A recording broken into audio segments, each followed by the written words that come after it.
Okay, our last speaker before the lunch break.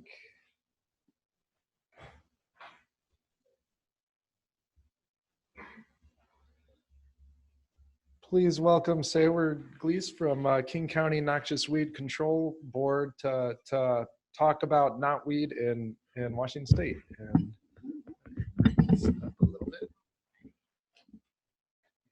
Rachel's your Sweet.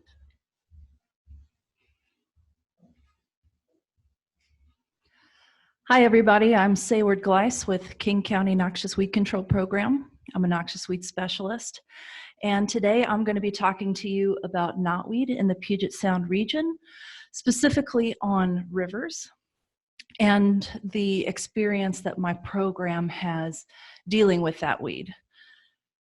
Now, I can talk about knotweed all day, so in this 25-minute presentation, my goal is for you to know what knotweed is and why it's bad news on our rivers, and then give you some resources to where if you want to report this weed or even start your own knotweed control program, you know where to start.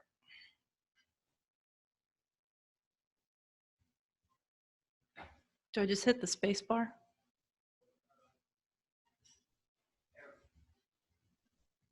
Ha. Okay, so what is knotweed? Is everyone here pretty familiar with knotweed? Well, I'm still going to give you the spiel. So, knotweed is a very vigorous non-native plant from Eastern Asia. In its home range, it grows in poor volcanic soils, sometimes on actual volcanoes right next to thermal vents. So it's no surprise that when it's here, especially on our fertile, well-watered rivers, it flourishes. It is a very fast-growing perennial. It puts on about, on average, 8 to 12 feet of above-ground growth per season. So pretty much starts coming up right around now, and then by July, it will be its full height for the year. So a lot of action happening in a very short amount of time. The underground mass is similarly robust in that it can put on about 10 feet of rhizome each year. Just a piece of rhizome the size of your pinky nail can start a whole new infestation. Most of our knotweed, at least in King County, is male. So we're not seeing it reproduce sexually. Instead, it's reproducing through fragmentation of stems and rhizome. Now, during the growing season, this plant forms a dense monoculture, but then in the wintertime, it dies back, goes dormant, and leaves often just bare dirt in its place. And on rivers, this translates to bare riverbanks. And so now riverbanks are highly prone to winter erosion from flooding. And you would think with all of that rhizome in the soil that it would do a good job holding back the riverbank, but actually that rhizome is very brittle. So the floodwater comes through and easily breaks up that rhizome, sending it downstream and out into the floodplain. Once it is established, once it establishes itself in the floodplain, it can easily outcompete our native vegetation, reduce habitat quality for fish and wildlife, increase erosion, and reduce water quality. The longer that it is there, the more rhizome you get, the harder it is to get rid of. So, between 2004 and 2007, our program started to hear a lot from landowners across multiple basins that they were really concerned about this plant that was taking over their river frontage. And we think the reason for this is that in 1995 and 96, there was widespread flooding across King County. Landowners said that before that, they never really noticed it before, and even so hadn't even really paid it any mind until it started to really have a presence on their property. And to say that King County Noxious Weed Control Program did not want to take on project work like this is an understatement. This plant is incredibly widespread. It is on our noxious weed list, but it is control recommended. We go for a more education approach. It's so widely distributed, it'd be nearly impossible to do enforcement work on. Not to mention that it's incredibly widespread through the floodplain, on the order of acres. It would take a really large, coordinated effort to do anything about it. Who is going to pay for it? And not to mention, we didn't even know how to kill it. But in the end, the people prevailed. And so now we took a deep breath and started on one small project on the Green River down here. And then after that, the Snoqualmie, Cedar, and Skycomish followed suit. And I think it's worth mentioning that after a whole lot of time spent refining our process, making mistakes, changing things around, that finally, once we got the hang of things and were able to roll this kind of project work out across multiple basins, that on the Green River and Cedar River, the knotweed was taken down so dramatically that we do now enforce knotweed on those river systems. Like, regulation is possible. So we're basically, at this point, trying to tell anybody who will listen that knotweed control, even on a watershed scale, is doable and worthwhile. So we started on a small creek on the Green River with a small grant from U.S. Fish and Wildlife.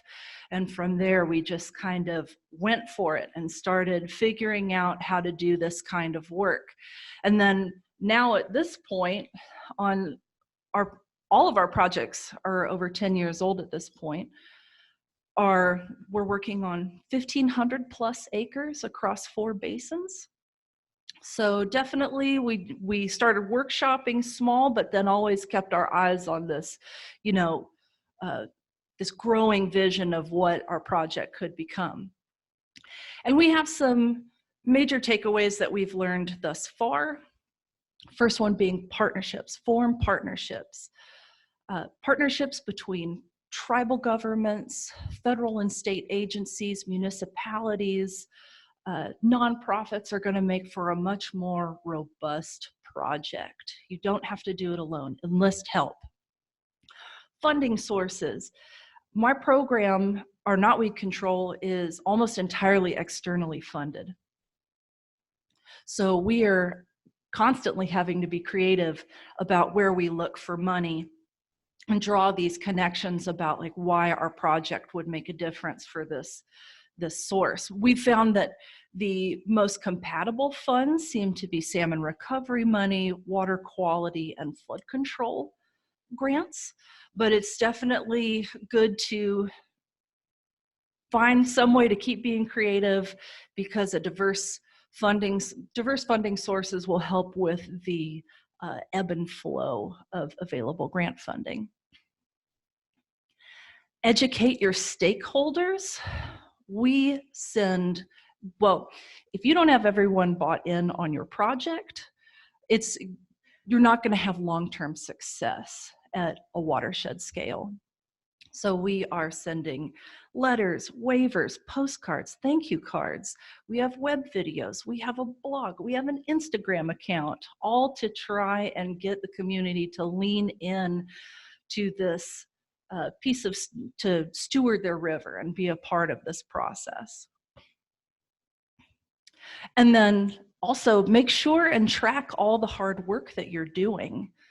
It doesn't have to be complicated, just something that is meaningful to your program, to your stakeholders and your grantors.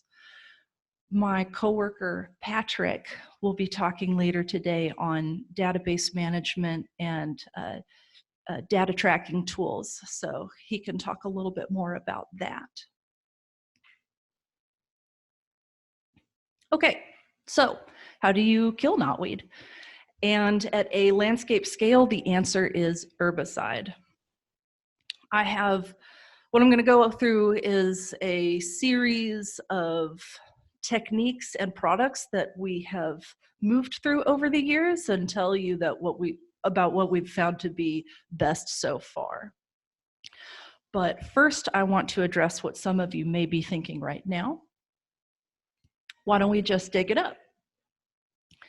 And that is a very valid question. Knotweed does not just have to be controlled by chemical means, but on a large scale and in sensitive riparian systems, when applied correctly, herbicide can actually be the most gentle tool that we have, and certainly the most time and cost effective when trying to do all this big work in one season. But if knotweed is something that you want to take on at some point, I highly recommend that you look at our King County's Best Management Practices document, where it has a very detailed list of control methods, and you can come up with something that is most appropriate for you and your site. Okay, so in line with being gentle on the environment and trying to find something that actually works on killing this plant, we latched on to injection. And it seemed like a great way to go. It's very targeted. You have this little injector that you put herbicide directly into the stem of the plant. You can use it in a variety of conditions. It can be sunny, rainy, high winds. And it looks really spiffy, and it made people a lot more comfortable about using chemicals near water. The problem is that it's slow. I don't know if anyone in here has injected, but it is really slow, like crawling on your hands and knees, injecting every single stem of knotweed slow. And every injection is pure, undiluted glyphosate. And so it's just a 3 milliliter injection, but that volume really adds up when you are injecting thousands of stems in a site, which means you can hit your maximum label rate, because of course everyone's read the label if they are using herbicide. And it's really simple to hit that rate. We were in some places, the knotweed was so thick, we were injecting a 5-foot buffer along the river, because if we did more than that, we'd go over our rate. So there had to be a better way. So the next treatment du jour was the bend and spray technique. And the idea is that you would go to a site, bend all the knotweed down, leave the site, come back in 2 or 3 weeks, and then all this knotweed would be about waist high. And then you could spray that, you could spray the tops of the leaves easily, and then, and also presumably use less herbicide because you're spraying shorter plants. In practice, what ends up happening is we would miss our window, and then, for whatever reason, come back and the knotweed would be nearly as tall as when we were there the first time. So we were spending twice the amount of resources to get control on a site. Also, knotweed is a really difficult plant to control anyways, so any edge you can get over it is a good thing. When the plant, to work with the phenology of the plant like grows and grows and grows and grows the first few months of its life, and then right around flowering, there's this switch, and instead of energy going up into the shoots, it starts going down, and it does the storing for the winter. That storing is really what you want to harness when you're using herbicide. You want to work with the mechanism of the plant. So if you go and bend all this knotweed down, then all of a sudden you're telling the plant, like, I need to start growing up again. So it's not going to be as effective as pulling that herbicide down into the rhizome. Additionally, at this time, people were using a combo mix of 1% glyphosate, 1% imazapyr, and they were doing it because there was this, the landowners would get the satisfaction of seeing this faster burn down with the glyphosate, but it was really just the imazapyr doing all the control. There wasn't any real synergy to the mix. You weren't getting better control. So other than a little bit of like instant gratification of seeing the plants suffer, there was really nothing to it. So as far as like putting less chemical into the environment and saving money, forget the combo mix. Just go with the imazapyr, with foliar spray, no bending required. If you take your time, don't overspray, and just generally be conscientious about your spray pattern, you can have a really targeted application, a targeted spray application on plants, and use way less herbicide than injection. We found the lowest effective rate to be a 1% aquatic imazapyr with 1% aquatic surfactant. Now there is definitely some risks associated with this that you need to, like, nothing comes without risk, so you need to be aware of flowering. Knotweed is an excellent source of late season forage for the European honeybees. So when this thing's in full flower, like you see over here, it can be covered in bees. So you want to definitely be mindful about that. If you can time your treatment not during flowering, that's awesome. If you have to treat during flowering, then the good news is that the stems and the undersides of the leaves also take up herbicide. Any green part of the plant will take up the herbicide. So as long as you are mindful about not hitting those flowers and maybe not working in the heat of the day when those pollinators are present, that's just going to be better form, because although imazapyr has low to no toxicity to bees, it's just not cool to spray creatures. And then weather restrictions. You can't do a foliar application if it's raining or in high winds. And I've talked a lot about field experience, but all of the foundations of our work are in science. And I think it's super cool that a lot of available resources actually come out of this region. Some documents that we use frequently are the Cedar River Municipal Watershed document that they put out every year. Any PowerPoint by Tim Miller is awesome. And then documents circulated by agencies like the WSDA. For instance, in terms of this document, I just want to encourage you to stay hungry and stay curious about refining your process, because I got this. This is just a list of spray adjuvants that you can use in aquatic sites in Washington, and I totally deleted it. But my associate, Erin, read it, and she was like, did you know that Agridex has a lower toxicity to rainbow trout than the competitor we've been using for the past 4 years? And I was like, really? And then from there on, we changed it, because it was just the more responsible thing to do for our line of work. So technical highlights: if you're working on a river, take a top-down approach. Find your uppermost infestations, start there and work down. No sense on working in willy-nilly and having floodwaters just bring more propagules into your site, reinfesting it over and over again. Your ideal treatment window is July through early October. It depends where you are. The plant goes dormant at first frost, first hard frost. So I think September is really good because most of your flowers are gone. It's late in the season, so it's really starting to store that energy. But you don't have to worry. It's not so super chilly yet in the mornings. Don't spray bees, and the easy to remember and lowest effective rate is 1% aquatic imazapyr, 1% aquatic surfactants, Agridex preferred. Don't forget planting. Planting has so many benefits. It looks beautiful, it's awesome.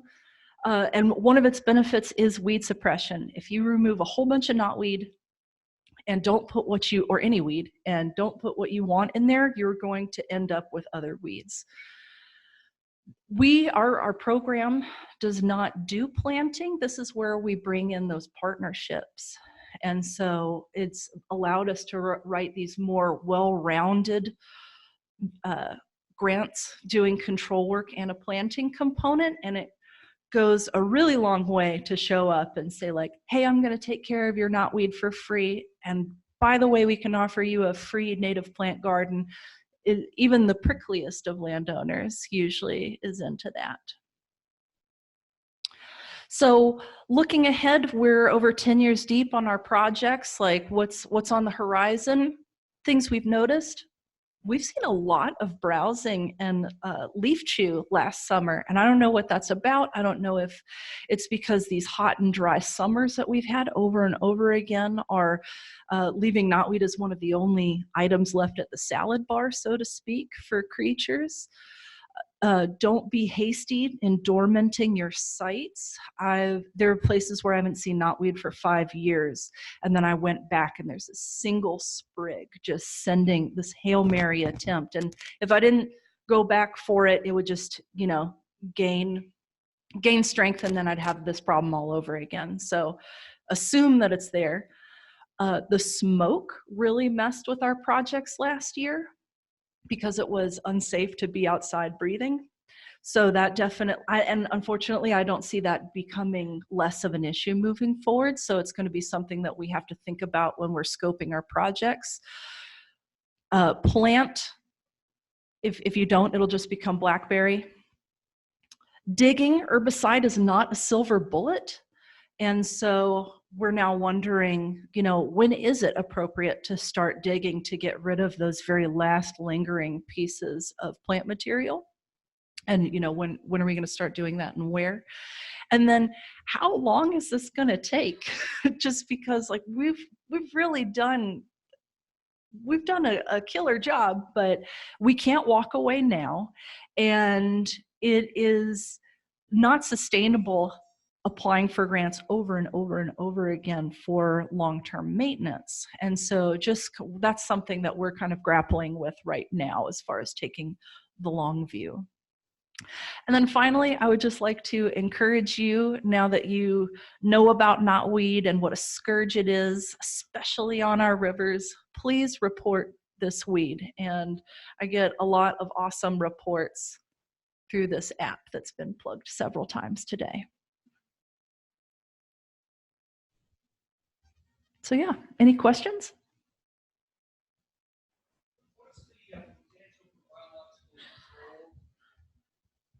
Okay, the question was, what's the potential for biological control? And I have heard for years about this little critter called the sap-sucking psyllid. And the extension, is anyone here that wants to talk at length about that? Because otherwise, I would just say that for the past 5 years, it's been like, maybe the psyllid's gonna be ready. And they just wanna make sure that it would rather die than eat anything other than knotweed.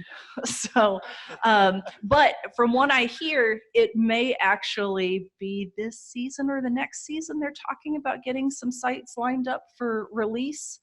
But they're wondering, like, as far as flooding, like release, how effective it would be in a riverine environment, because of like just like other biological control, moving that those agents away.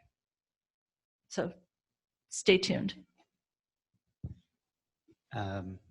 Wondering how many years after treatment did you start planting, and how has that gone? And have you seen any, trends there? So most of our project partners like to begin treating 3 years after 3 seasons of treatment. And I would say the things to look at, luckily at that point, it really, really knocks the knotweed back significantly. So then you've got like a nice, open canvas to deal with. And then the idea is like get some bones in there, like some trees, like don't just jam pack it with plants just yet, because especially on a river, usually treatment takes about 5 to 7 years to really, really see a reduction in plant material. And in places like upland environments, it's much shorter. But on rivers, we're finding that it takes quite a bit. And so the idea is knock the knotweed back, get some good stuff in there, like some conifers, trees, like 10 feet on center kind of stuff.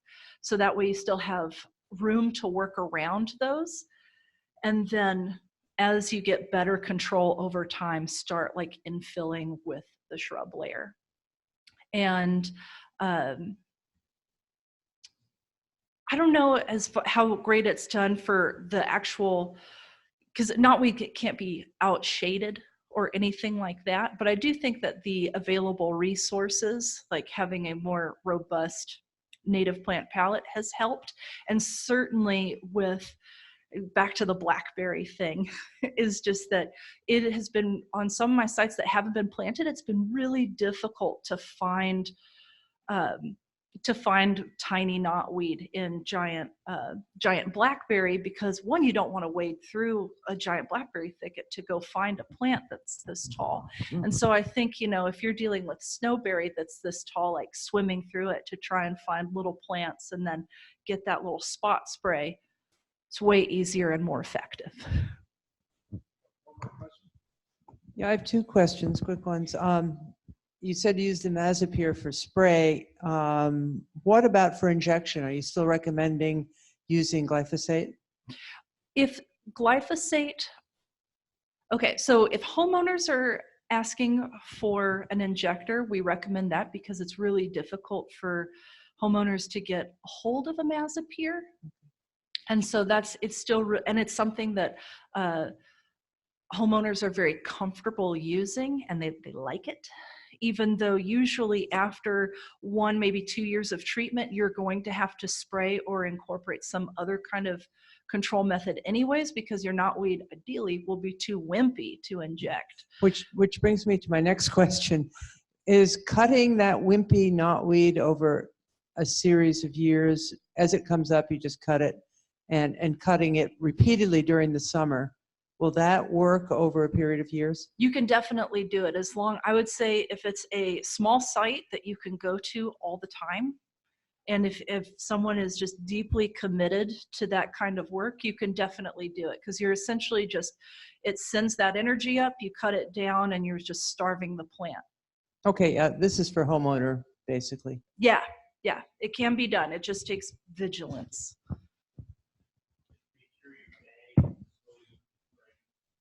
Yes, rhizome, anything like that goes to the landfill. You can dry out the canes like on a tarp or on asphalt and then put those in clean green or something like that. But if it's a rhizome, since it's native to those, like living right next to volcanic fumaroles, I would say, like, unless you can cremate it, like, it's just heat treatment's not going to work. The most elegant solution is unfortunately putting it in the landfill.